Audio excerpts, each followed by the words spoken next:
dadaan po ako ngayong gabi para personal na magpasalamat sa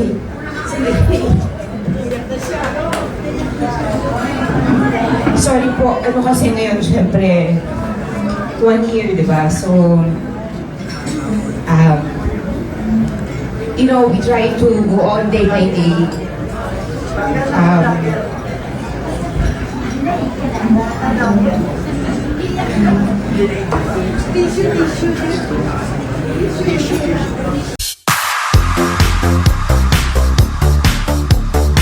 Nagpamisa kahapon ng umaga si Lotlot de Leon kasama ang iba pang kapatid at kani-kanilang pamilya para gunitain ang unang anibersaryo ng pagpanaw ng kanilang mahal na ina na si Nora Aunor. Dumalo dito si Maricel Soriano na pinasalamatan ni Lotlot sa kanyang social media kasabay ang ipinost na ilang larawan matapos ang misa. Naging emosyonal si Lotlot sa muling pag-unita sa ina noong ito'y nabubuhay pa. Napuno ng bulaklak ang puntod ni Ate Guy sa paggunita ng kanyang unang anibersaryo ng pagpanaw. Na dinagsa ng mga fans, nagstay si Kiko at Ian para makipag-bonding sa mga Noranians.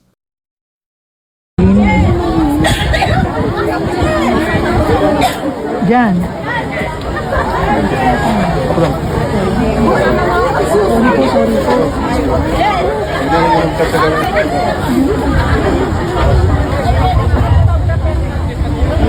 Next, yung isasakay sa atin si Hill.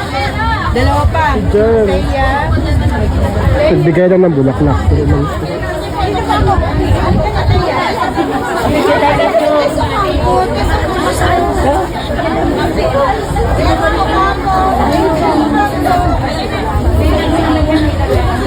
Anniversary na dito si Matet. And her family, children, of course. Yun si din, si Kenneth ba yan? Kiko? Ayun si Kenneth ba? Kiko ba yung naka-black? Kiko ba yung naka-black? Kiko. Ayun si Kenneth. Ayun, Kenneth. Si Ian nandun ako. Si wait.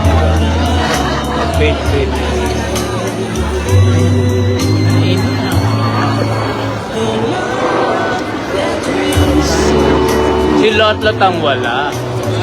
Kanina ba marami daw? Kinover nila. Si Ken, John Fernando.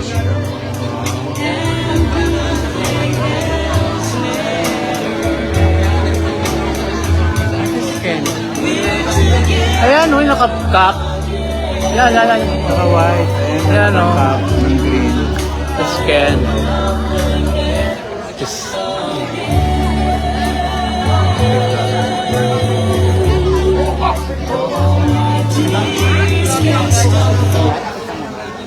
Nagpa-picture na ako.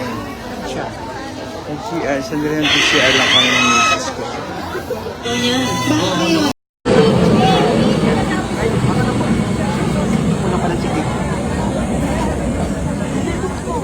Dumating si Kiko, guys.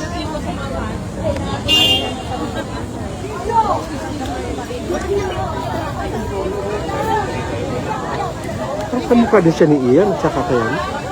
1, 2, 3, 1, 2, 3.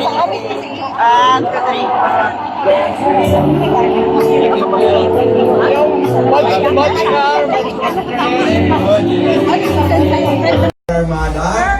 Hi, Ma'am Armada. Ninang Pearl po. Inang Pearl. Yeah. Hi, Miss Flo! Magandang gabi. Good evening po sa inyong lahat. Sabi ko po kay Ate Marie, talagang dadaan po ako ngayong gabi para personal na magpasalamat sa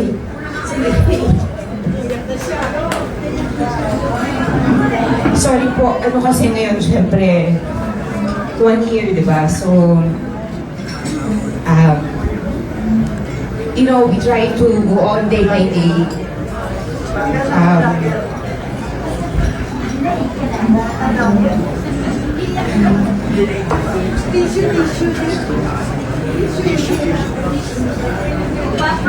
Yeah.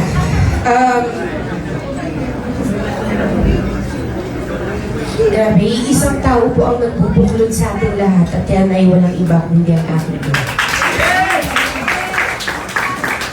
Si Ma'am. I love you, Ate Sue. Kinalakihan ko na po na napakaraming tao sa bahay lagi. Pag busy si Mami, sasabihin niya, anak, ikaw ang bumaba. Ikaw ang mag-isikaso sa mga bisita.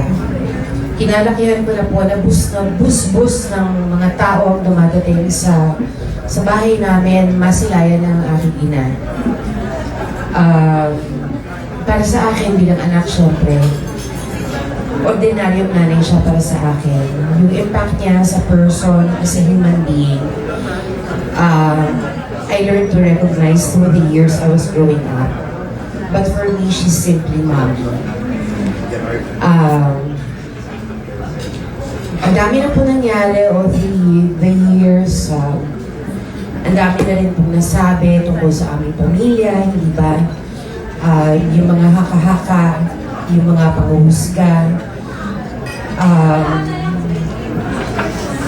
Pero lalo na para kay Mami, kayo po, nanatili kayong nandyan, nanatili kayong nagmamahal sa Kanya, nanatili yung suporta nyo at pagtitiwala nyo kay Mami at ang paghanga nyo sa Kanya.